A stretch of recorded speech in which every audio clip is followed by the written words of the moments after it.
Hello, ladies and gentlemen, once again back with another commentary. We're going to be going to set 2 now between C and ZerO in the Seaside Super Tournament round of 8. Once again, a big shout out to, oh my god, never mind, hold on a sec, I'm going to keep that shout out. C is going for, I think, a 4 and 8 racks, and ZerO went for another overpull build, so I think he's going to be able to hold this out relatively easily.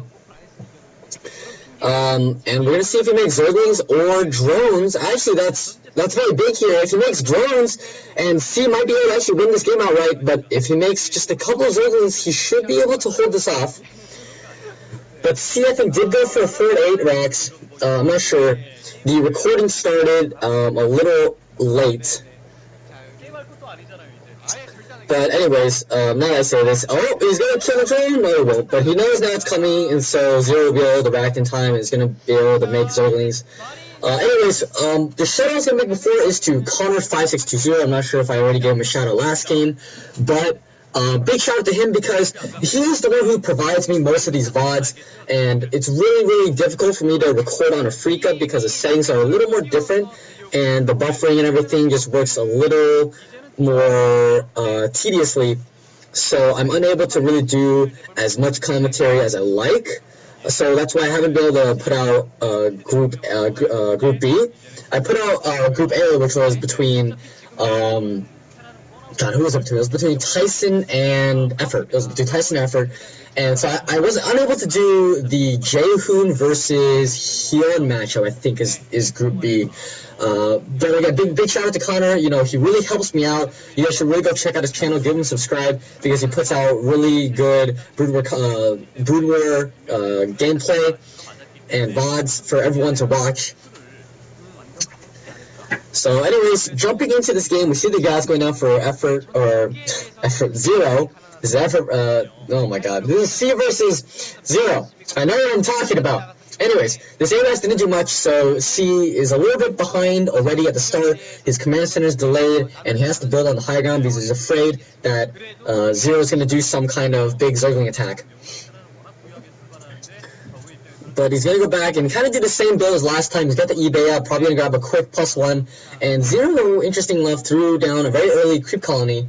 And we're going to see how ZerO adapts to last game, maybe take an earlier third, or maybe just skip mutas all together and go for a much more defensive lurker play.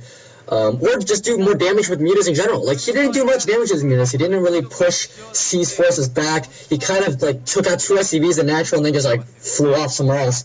So it was very interesting to me why ZerO did that. It was very weak, I feel, and it just didn't get enough pressure done to delay C's push. And again, Terrans have a lot of time limits in this matchup, and it's the ZerO's job to react to them. And so ZerO did not react appropriately to C's aggression with that early pack of Marine Medic.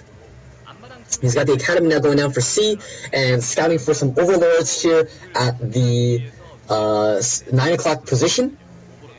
When instead the Overlord is here, interestingly not at the natural, but over here at the potential third base. As if he's still trying to run around, he's got 1 HP left, and it will be taken down. So he will be in the dark. Another Spire going down again, and we're gonna see, is he gonna go for an earlier hatch, or is he just gonna continue to drone up and grab a later third like last game? Because I really.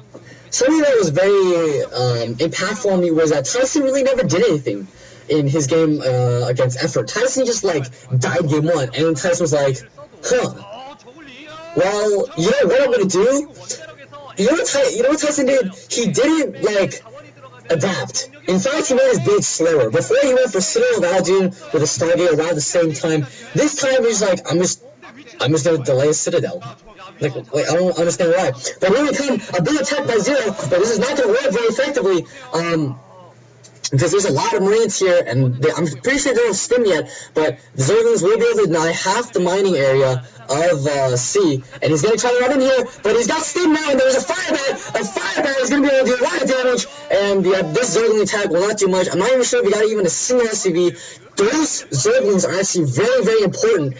You might not realize it, but those Zerglings are part of the reason why Zerg is able to deal with smaller groups of Nordic Marine. They're able to fly in Zerglings and Mutalists, and combined, they're able to wipe out maybe a control group of Medic Marine. We got a 4th barracks now going down, so C has actually adapted. He's going to go for a more traditional medic marine style and getting probably the 3-tank push this time rather than going for a more quick mech build and banking gas for tanks. And he's got turrets now coming up because he knows Spire's coming. And we'll see if he scans for the 3rd base. And ZerO again has not taken a quick 3rd base. I don't even think he's moved the drone out. He's just content to sitting on 2 base. A little bit curious to me is why ZerO's just not adapting. Again, C's got a lot of turret scout, and he's going to try to do some damage. Makes C waste a stim, dealing only maybe like 1/3 damage on Mutalisk. And they're going to fly in here, but there are 2 turrets here. He's going to snipe an SCV. But again, he needs to do damage. He needs to put pressure. He needs to kill these 2 turrets. Oh, but now he sees the Marines. He should probably back out. He does kill a turret, but does lose a Muta in the process. Probably not worth it. But he's got a lot of zombies now. He might actually go for a bust at the front here. If he feels like C is just really, really weak at this position. But I'm pretty sure he hasn't, because he did not do much damage with his early Zergling pack early on. But he is acting very aggressively to the front. But this is what he needs to do. This is what he needed to do last game. And he's going to be really aggressive. He got a lot of mutants out here. And he's going to be able to take down this Marine pack, actually. And he actually might be able to do a lot of damage here. Oh, no, there's a lot of Marines that are actually inside of the base of C, which is why. And I think he's making vultures again from his factory. He doesn't have a machine shop building. But there's a lot of turrets now everywhere, and I'm not sure if ZerO's going to be able to push in a lot of Marines here at the front. And he's just going to try to pick off some turrets.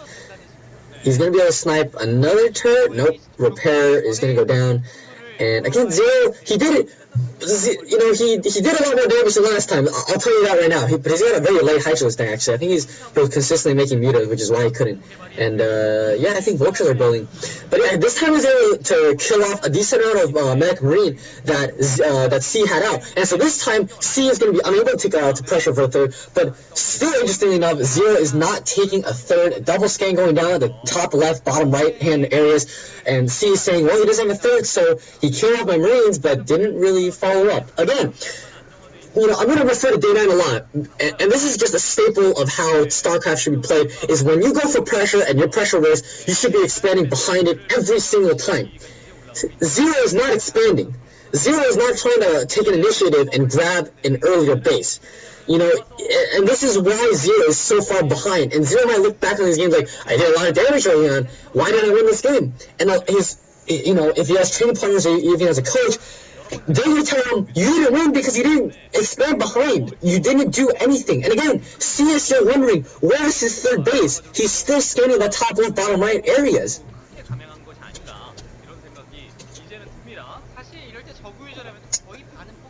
But yeah, ZerO is doing a lot better pressuring, but again, he's just not taking a 3rd. You know, it's just really confusing to me, and a really questionable stim by C just runs up and stims and doing no damage.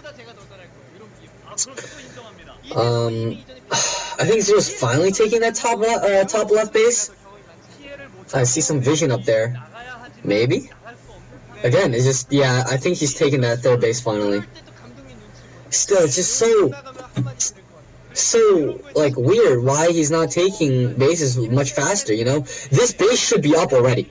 Like, this base should have already been up and running and grabbing that 3rd gas. Like, he's so delayed right now. Look how many Marines. That was the same Marine pack that he killed early on. And yet now he's just hesitant.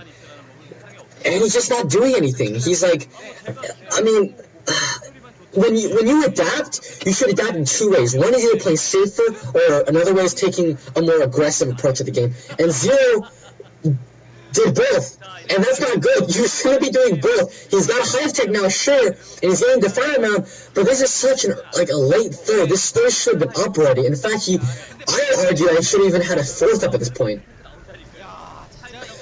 And Big Lady on the Mutalisk, he's not splitting. Afrika, please! He's not splitting! He's not splitting! And Afrika's a little bit laggy, but that is not Connor's fault. That is Afrika's fault. Afrika's buffering system is very, very poor. But yeah, like 3 Lurkers killed right off the bat. A lot of mutas now in the red. And he's probably, yeah, I think he scanned the top left base, and he's moving his force up there. Yep, here comes a 3-tank, 1 vessel push, and he's grabbing a 3rd base now. Yeah, ZerO just, when you adapt, right, and you pick whether to be aggressive or defensive, you should pick one and not the other. Right now, ZerO picked to be more aggressive and then didn't do anything more aggressive. He didn't aggressively take bases. He just aggressively made moves and then played passive, and then he utilized that aggressiveness. And right now he's trying to snipe tanks, but, this push is well too late. He's already got a nice canal taken down, and he's going to build a 9th third. Again, he's scrambling to take bases. He's taking that bottom right again. This is exactly what happened on Fighting Spirit, and this is why I'm so frustrated by the level of games. These games are not high level right now. These games are the same. Tyson vs. Effort were the same 2 games that were being played. C versus ZerO. These are the exact same 2 games that are being played. C, again, is going to deny that bottom right-hand expansion, and ZerO is not adapting. ZerO went for a more aggressive push, but he just stays back. He should be aggressively taking bases. He should have already had 4 gas up. He should have already been trying to take a Defiler Mound. He should already have been getting a second Evolution Chamber to grab Carapace and melee upgrades. And instead, he's not doing any of that. He's playing passive, and he, frustrates me beyond belief right now. And I'm sorry if I'm being really mad, but when I think of high-level games, I feel like the games should be high-level adapting. That's why I love Flash vs. J-Dom. They never went for the same build over and over again. Well, Flash to an extent, where he kept going 1 CC or 14 CC over and over again. But I loved when J-Dom went for a double 4-pull. That series was one of my most favorite series of all time, not because Flash won and because I'm a huge Flash fanboy, but because they adapted. J-Dom went out of his comfort zone and went for 2 4-pulls, not 1, but 2 4-pulls in a row. Flash probably thought, oh, he went for 1 4-pull, and he would have probably done something different. But, he played safer, and he adapted. This game was not an adaptation by ZerO. He went aggressive, but then didn't grab an extra base, which is why I'm so, frustrated by it. And C takes the series 2-0, and hopefully I'm able to get back to you guys with with Group D now. Again, I'm really frustrated, but I'll just see you guys next time.